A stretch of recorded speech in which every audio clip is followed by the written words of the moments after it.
Alors, ma petite Smarty, sur ce green de forme très particulière, il est triangulaire, on voit à gauche et à droite des bunkers, eux aussi triangulaires, de surface 40 et 60 mètres carrés, et puis un espèce d'avant-green triangulaire de surface 80 mètres carrés. Et la question que je te pose, c'est quelle est la surface du green là où il y a le trou et le drapeau? Eh ben, c'est pas gagné, mon pacalou, c'est pas gagné.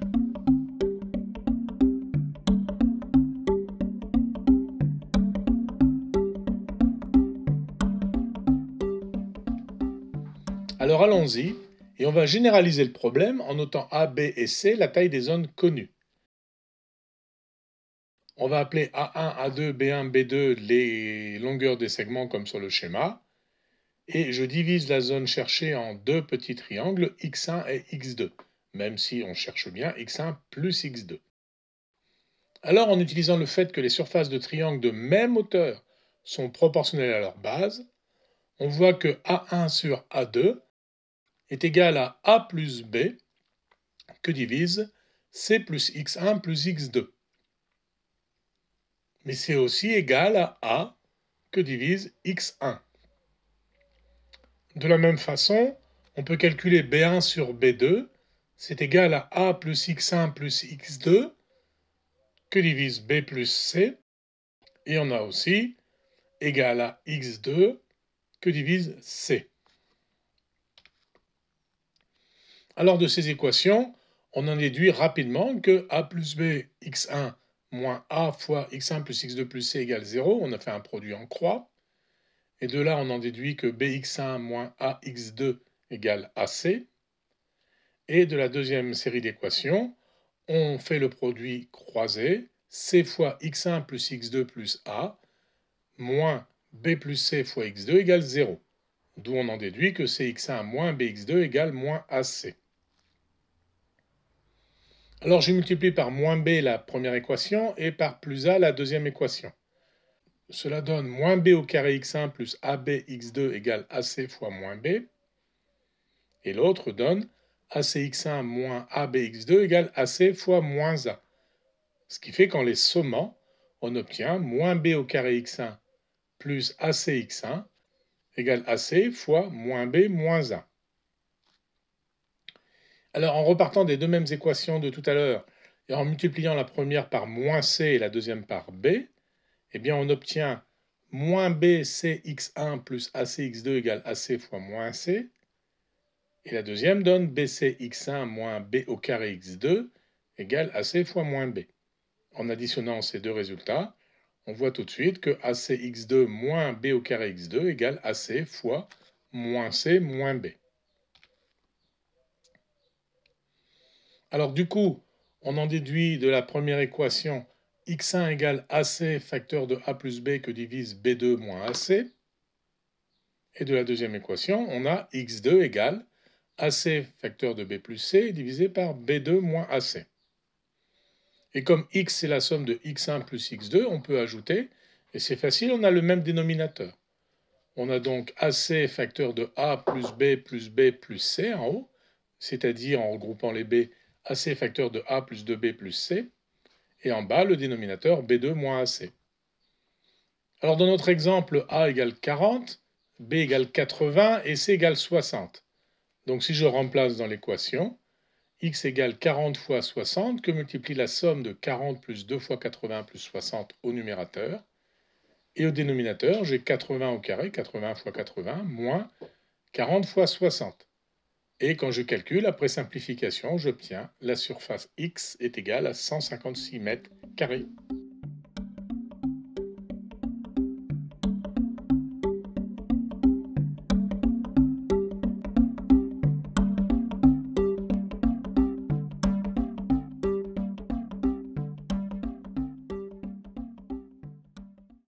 Aujourd'hui, nous allons aborder des notions très puissantes, ce qu'on appelle les angles inscrits et les arcs capables.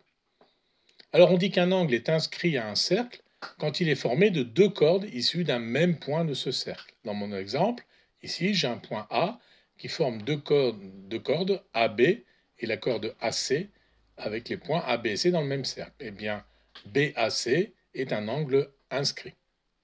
Et il se trouve que l'angle au centre, BOC, si O est le centre du cercle, eh bien il se trouve que cet angle-là est toujours le double de l'angle inscrit. J'ai mis alpha pour l'angle en A et j'ai 2 alpha pour l'angle en O. Alors la démonstration est assez facile et se divise en 3 cas. Premier cas, une des cordes, la corde AC dans mon exemple, est un diamètre du cercle. Alors du coup, le triangle AOB est isocèle en O, puisque OA égale OB égale le rayon du cercle. Et donc l'angle OBA vaut la même chose que l'angle OAB, c'est-à-dire alpha. Et comme on sait que l'angle extérieur à un angle est supplémentaire de l'angle intérieur adjacent, l'angle intérieur adjacent c'est pi moins alpha, donc l'angle BOC vaut 2 alpha. Et nous venons de démontrer que l'angle au centre vaut 2 fois l'angle inscrit dans le cas où une corde est un diamètre. Le deuxième cas, c'est quand le centre O du cercle est intérieur au triangle BAC, comme sur le schéma. Alors je trace le diamètre AD qui passe par O et qui divise l'angle alpha en deux plus petits angles, alpha 1 et alpha 2. Et puis maintenant, je vais appliquer le cas précédent d'abord à l'angle inscrit BAD, et je vois tout de suite que donc l'angle BOD égale 2 alpha 1, et je vais le faire à l'angle inscrit DAC, et du coup DOC vaut 2 alpha 2. Et donc l'angle BOC, ça vaut 2 alpha 1 plus 2 alpha 2, et alpha 1 plus alpha 2 valant alpha, j'obtiens bien 2 alpha, comme l'angle inscrit initial BAC. Alors le troisième cas, c'est quand le centre O du cercle est extérieur au triangle BAC. La démonstration n'est pas très compliquée, elle s'inspire du cas numéro 2, je vous la laisse rédiger. Une des conséquences directes de ce théorème est que deux angles inscrits sur le même arc sont égaux. En effet, ils ont tous le même angle au centre, 2 alpha, sur le même arc BC et la même corde BC, et donc valent tous la moitié de cet angle au centre. Et l'arc complémentaire, celui qui passe par le point où il y a l'angle inscrit, eh bien cet arc est appelé l'arc capable de l'angle alpha sur le segment BC. Alors il y a un cas d'application qui est très facile et très intéressant. Tout angle inscrit dans un demi-cercle est droit, égal à pi sur 2, et réciproquement.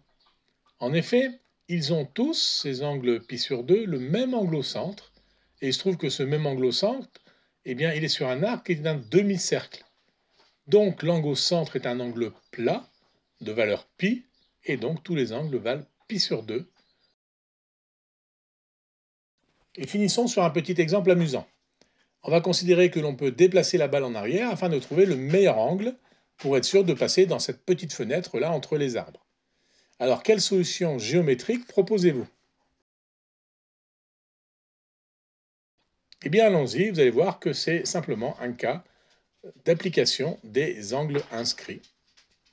Nommons les différents points comme sur la figure. P1, P2, ça délimite la fenêtre de tir pour pouvoir aller vers le green.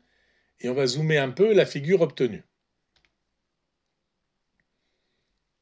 Alors on va tracer la médiatrice du segment P1, P2 qui passe perpendiculairement au milieu du segment P1, P2 que j'ai noté M. On va trouver le point O sur cette médiatrice, de sorte que le cercle de centre O et passant par P1 et P2 soit tangent à D' en un point X. Alors c'est facile, il suffit depuis P1 ou P2 de donner un coup de compas d'écartement PM, et OX est un rayon, comme au P1 et au P2 de longueur PM.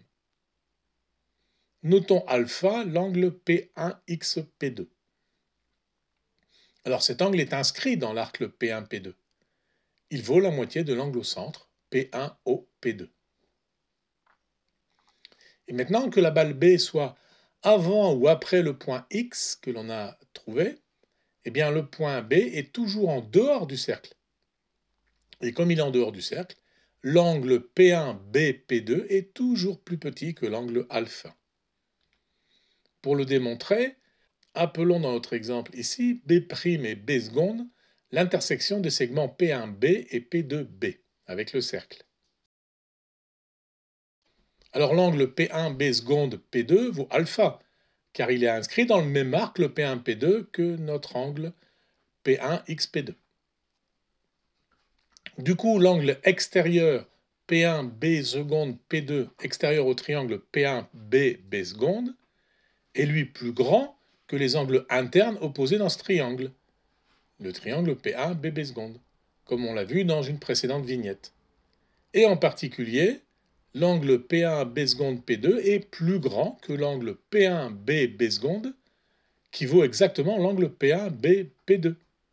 Et donc l'angle alpha est toujours bien plus grand que l'angle P1, B, P2, où que l'on mette la balle B. Et notre solution est donc facile et élégante. Le point X est construit comme la tangente du cercle de centre O et passant par P1 et P2, donc de rayon P jusqu'au milieu de P1, P2, et c'est bien le point qui offre l'angle le plus grand pour réussir à faire passer la balle dans la toute petite fenêtre entre les arbres.